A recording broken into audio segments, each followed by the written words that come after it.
Saudamos a cada um dos nossos amigos e irmãos com a graça e a paz do Senhor Jesus e novamente aqui estamos para podermos juntos estudar a Palavra de Deus. Queremos agradecer a cada um de vocês que nos acompanham através do WhatsApp, através do YouTube, no canal Hora Tranquila, através das rádios web, Viva FM e também a G7 Life.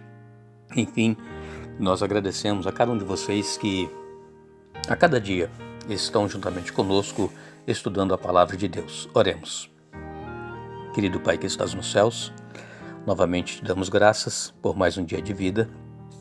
Te damos graças porque vamos agora estudar a Tua Palavra e mais uma vez pedimos que nos dê a unção do Teu Espírito Santo para que possamos compreender a Tua Palavra. Pedimos que perdoe os nossos pecados em nome de Jesus. Amém. Continuamos estudando sobre a conversão de Paulo.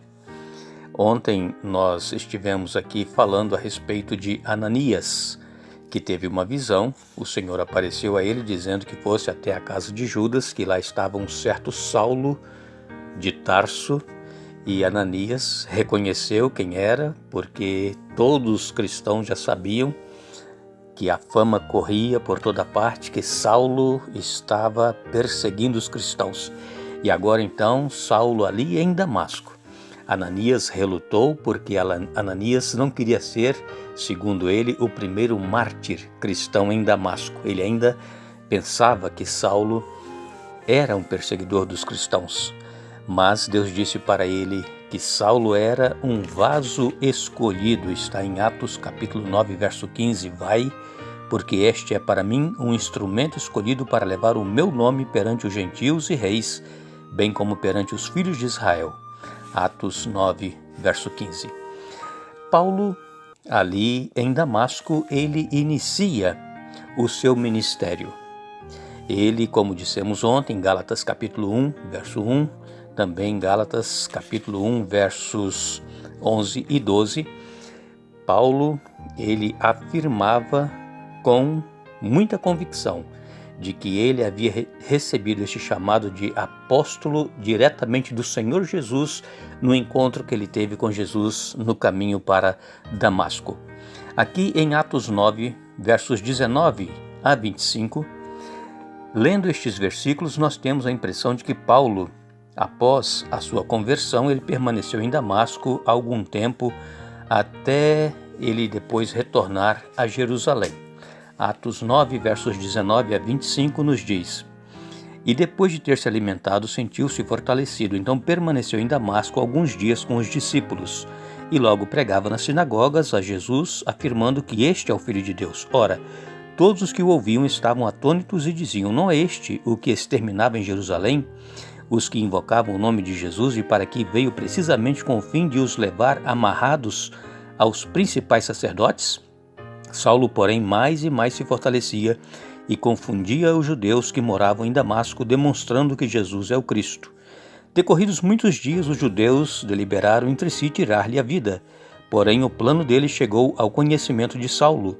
Dia e noite guardavam também as portas para o matarem, mas os seus discípulos tomaram-no de noite e, colocando-o num cesto, desceram pela muralha. Começou logo também a perseguição ao apóstolo Paulo, tá vendo? De perseguidor passou a ser perseguido. Isso nós vamos ver ao longo da história missionária de Paulo, ele sendo perseguido a cada instante, porque ele não se envergonhava do evangelho, porque é o poder de Deus, tanto para gregos como para gentios, para os judeus, o evangelho é o poder de Deus. Paulo, segundo nós lemos aqui, em Gálatas capítulo 1, no verso 17, nós vamos ver que logo após a conversão, ele foi para a Arábia. Vejam aqui, Gálatas capítulo 1, verso 17. Nem subi a Jerusalém porque para os que já eram apóstolos antes de mim, mas parti para as regiões da Arábia e voltei outra vez para Damasco. Então Paulo, após sua conversão, ele esteve ali alguns dias em Damasco.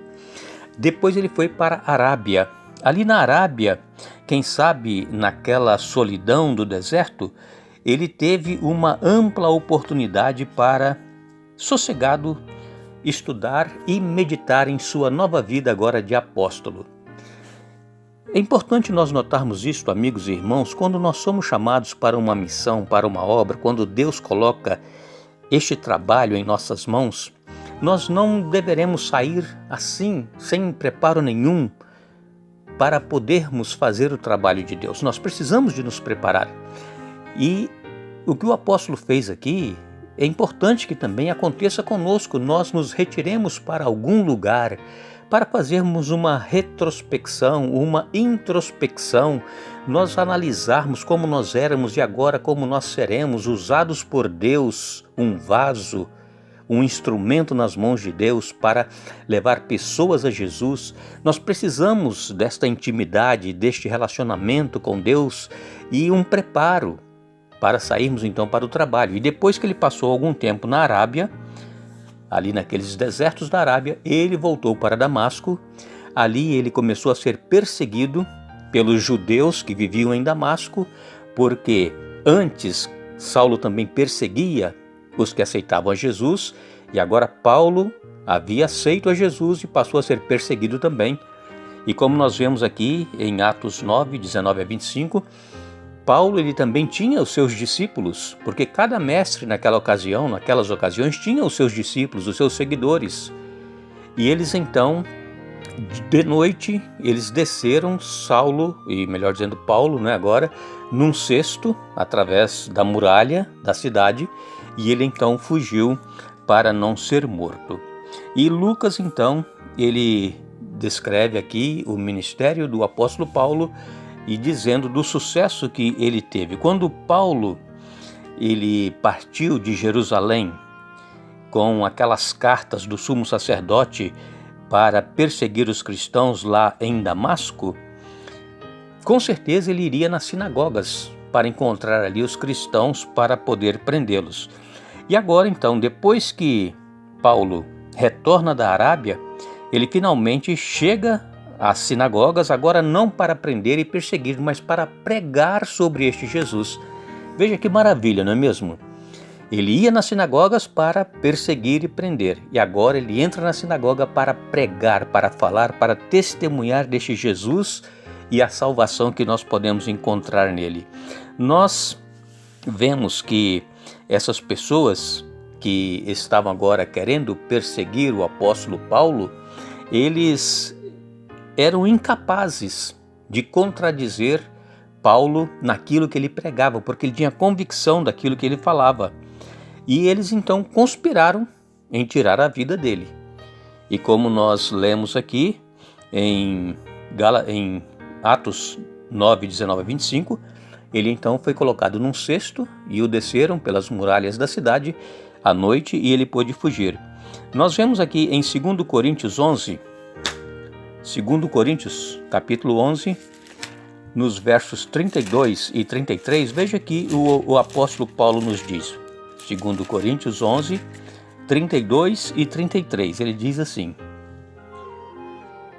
Em Damasco, o governador preposto do rei Aretas montou guarda na cidade dos Damascenos para me prender, mas num grande cesto me desceram por uma janela da muralha abaixo, e assim me livrei das suas mãos. Aqui o apóstolo Paulo, ele mesmo falando dessa situação que ele passou, em que as pessoas o desceram através de um cesto. Paulo, ele sabia desde o início que ele iria enfrentar muitos desafios, ele iria enfrentar oposição, perseguição, sofrimento de diversas formas, e ele sabia que isso ia ser frequente em seu ministério, mas nada iria abalar a sua fé nem o seu senso de dever, apesar das dificuldades e provações que enfrentaria praticamente a cada passo de sua nova vida em Cristo. Nós também, amigos e irmãos, quando tomamos uma posição ao lado de Jesus, ao lado da verdade, nós podemos passar por provações, perseguições, por tribulações,